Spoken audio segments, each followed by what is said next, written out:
Put it away. The way I prefer it. One of the churches I served at had a nice area up front with the old pulpit and all, and I just eschewed it completely and had a little stand out front. I could sort of put it right out there. And so if nobody was sitting on the front row, I could just push it back right closer. It's the way I prefer doing things anyway.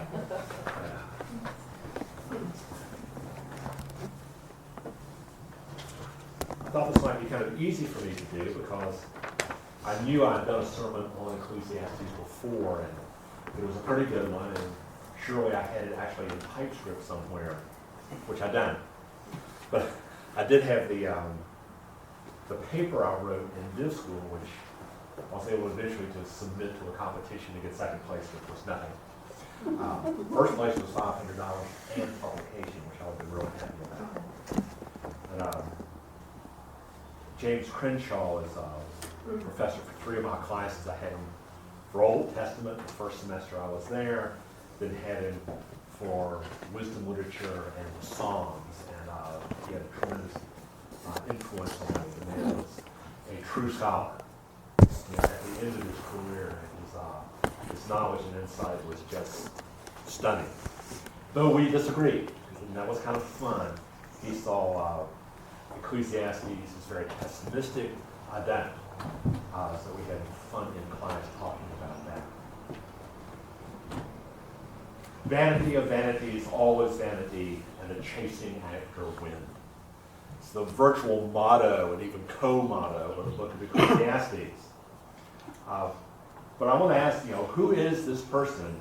Said, vanity of vanities says the teacher. Who is the teacher or preacher if you're doing King James? Well, it's changed over time. In the original Hebrew, the word is Koheleth. Sometimes with a Q, sometimes with a K, sometimes with an H, sometimes without it. I will use Koheleth as if it was his name. It's a title, actually. And it varies in its meaning. Essentially, in its root is a gatherer. So, what is this guy gathering?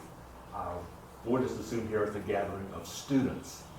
Koheleth is a sage, a teacher of wisdom, a hakam of hukmah in Hebrew.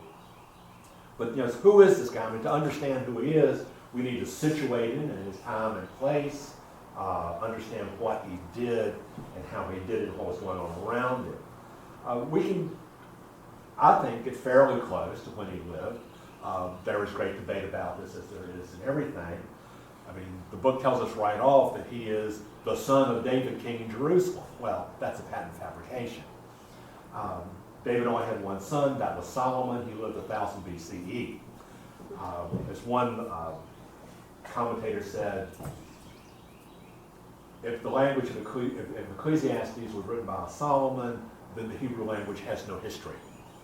Or another one said, the language of Solomon and the language of Ecclesiastes are as different from each other as chalk is from cheese.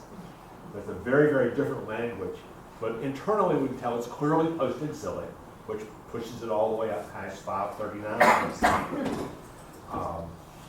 Coinage was around at the time, so that gets it to at least the 5th century. There are some Greek references, it seems, little Greek words that come into it. So we think it's probably after Alexander the Great, which would get us down to 333. But certainly before the trouble around the Maccabean revolt, which is 167. So we can squeeze it down to the 3rd century BCE. Ballpark figure, we'll just call it 250 BC. Pretty sure he's in Jerusalem. There are some rather interesting ideas putting in other places, but there's a lot of good evidence it's probably in Jerusalem, which at that time, 250 BC, was undergoing a lot of change. The culture, the economy had been almost strictly agricultural for a long time, but in this time period, it's a period of growth and good times, and the markets are going well, sort of like it was 10 years ago. And things were pretty positive. There was a rising mercantile class. There was a lot more commerce at this time, which was really changing the economy, changing the culture. And one of the things that this meant was this rising mercantile class were men who had money and sons and could afford to educate their sons. They usually didn't bother with the daughters. But this was good for Kohelet because the more kids there are in school, the more you need teachers, the more likely it is you can get a job. And so he's probably teaching them sort of like the traditional scribal schools. These go back for thousands of years. Scribes were very important because you had to keep records. So you wanted to find, bright young men that you could train to work in the court. They were essentially the early bureaucrats. They were recording treaties. They were keeping track of accounting type natures. But they had to be in the court, so they had to be trained doubly. On the one hand, you had to train them to read and to write and to figure and have those skills necessary for a scribe. They also needed to be trained on how to survive at court. You come in as a country bumpkin, you've got to watch what you say, what you don't say, when to keep your mouth shut, or you could lose your head over it. I mean, being on the lowest level of court experience in Egypt in 2000, you better watch what you did. It's really easy to get yourself in trouble. So you had to learn scribal skills and life skills. But now the nouveau riche could send their kids to school and they could get this training too. However, these people who taught in the scribal schools, who had been the sages traditionally, the keepers of wisdom, found that wisdom itself was in a crisis. There was change going on that wasn't necessarily so good. And if we look at the wisdom tradition, the most obvious and clearest one to follow is the one in Egypt. It has a nice long span. We're talking, 2,500 years. If we go all the way back to the Old Kingdom in Egypt, this is like 2450 BCE, way on back. We look and there were these various sages that left instructions. They were used to call it instructions. The instructions of Ptahhotep really argued that there was a divine order, and that divine order enforced truth and justice. Nice and clear cut. We come down another 500 years to the Middle Kingdom and look at the instructions of Amenemhet. He's admonishing students very similarly, very conservative in the continuum, but they were admonished to eloquence and silence and truth and propriety and above all, restraint. In the New Kingdom, we see that there is clear doubt about that divine order. We're coming right on down in time now. Still, the writings of wisdom is similar, but there's a greater emphasis on ethics and on religious observances, the importance of doing the observances. And at this time, it's very much parallel to what we would find in, say, Proverbs. Still later, we have the instructions of Ankh-Shashanki. I love that name. Probably a good thing I never had a son. I might have named him Ankh-Shashanki. And he shifted from hoary restraint to moderation. A little different than what was going on prior to that. And still even later, there's the Harper Song, as his writing was called, where the argument is to seize the day. It's for carpe diem. So there's this glacial shift, because all these different things take place over a 2,500-year span. They moved a lot slower in those days. But we see this shift from great restraint to straight behavior to moderation to carpe diem. Now, over in the other half of the Fertile Crescent, in Mesopotamia, it was very similar, but a lot more pessimistic over there. They were very concerned with theodicy. Now, theodicy is not the other book that Homer wrote besides the Iliad. Theodicy is one word, and what it basically is, it's trying to understand the apparent contradiction between divine justice and human suffering. I mean, this is always where in every religion there is. So they're really kind of eat up with that in Mesopotamia. Now, in the middle of that Fertile Crescent is Jewish, the Jewish wisdom. To understand Jewish wisdom, you have to understand, this is one of those great words you have to be able to say to graduate from the Biblical school, Deuteronomistic religion, or Deuteronomistic wisdom, or theology, or history, however you want to say it. But it goes back to this idea that there's this doctrine of retribution, and that it's cyclical. It's a very primitive form of wisdom. But it was the standard Jewish wisdom.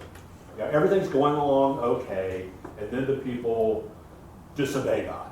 They rebel against the laws of God. God gets mad. There's retribution. Eventually the people figure out what they've done. They repent. And then once they've repented, there's restoration. Rebellion, retribution, repentance, restoration. Repeat, repeat, repeat. And that was history. And there were big circles and little circles. There was the national cycles of God, and we read about those like the Judges, some of the early Old Testament books. But also at the tribal and family and even the individual level. This is nice and simple. People like this. Even though it becomes completely discredited, there are still people who argue for this because it makes it easy. You see somebody having a hard time, well, they've done something bad. Things are going really well for them, well, that's because they're a good person. Isn't that nice and simple? However, it doesn't work. We all know that. Bad things do happen to good people. And what annoys us even more sometimes is good things happen to bad people. And we don't like it. So that doesn't work. And what had happened was because people had finally figured this out, there's an implosion of wisdom in the Jewish culture. And we can sort of see this process going from what we find in the wisdom songs, to Proverbs, to Job, who really is making the heart. I mean, what did Job do wrong? Well, nothing. Of course, Job demanded a theophany when he got one. It wasn't quite like he expected. Be careful what you ask for. Koheleth never asked for one. But Koheleth and Job are very, very different from the old traditions. But the next book that comes along in the Apocrypha with Ben Sira is kind of going backwards, going the other way. So Koheleth has rejected the doctrine of retribution, but not his Jewishness. You know, God is. I mean, there's sort of no question. You know, be still and know that I am God, that I am and God are the same thing. And he still holds on and honors the tradition and the law. So what's a poor sage to do? Well, he tries to occupy a position that's kind of halfway between Ankh-Shanti and the Harper's Song. The classic wisdom project is not working. Because there are things we expected from wisdom, but they weren't getting them. Wisdom could not secure our existence. It couldn't ensure our wealth or predict the future. God is not knowable, and death cancels everything. Well, darn. You know, we've worked all this hard, and it's tough for a sage.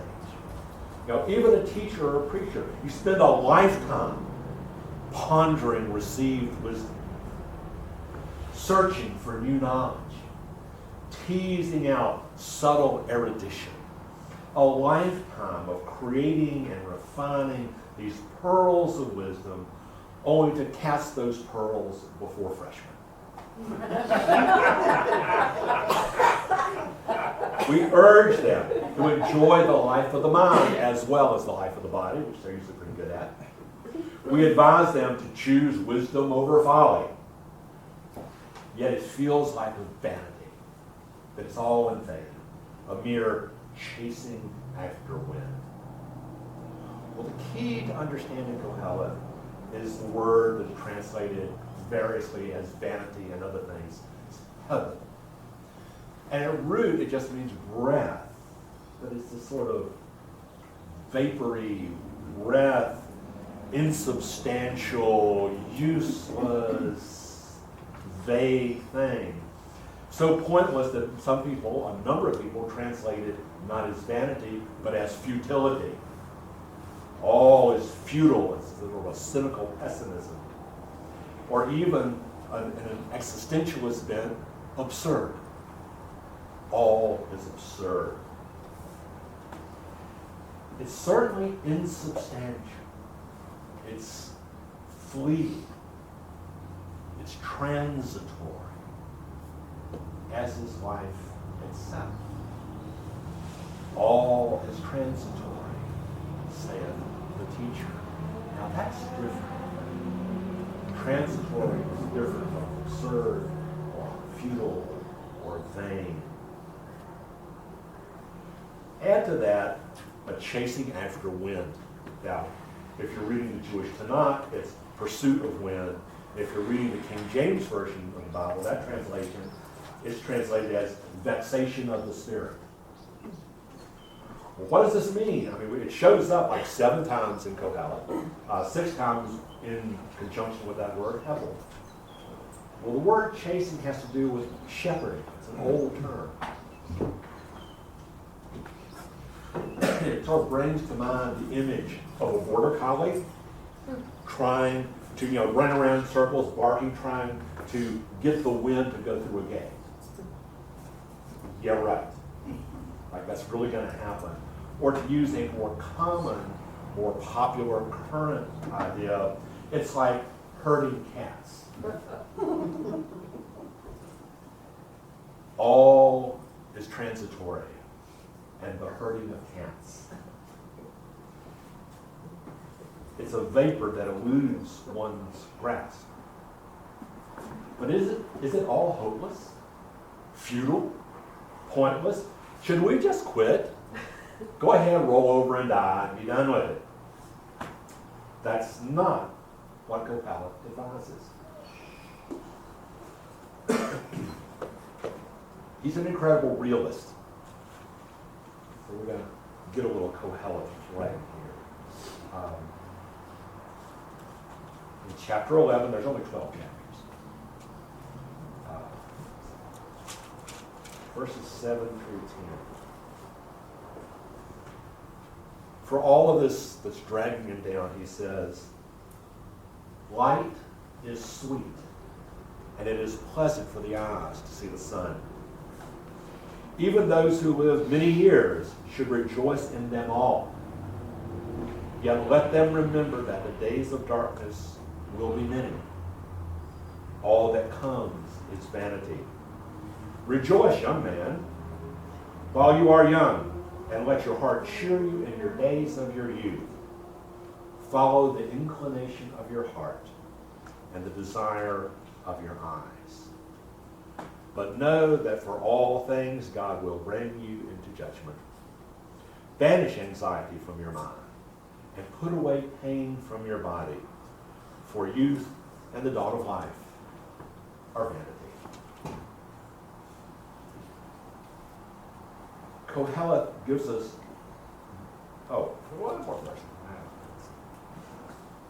Life is real important. So it's part of one verse, and it'll take some explication. It says, whoever is joined with all the living has hope, for a living dog is better than a dead lion. To put that in context, there are no lassies in the Old Testament. There's no Snoopies. Dogs are scavengers. They're really nasty animals in biblical times.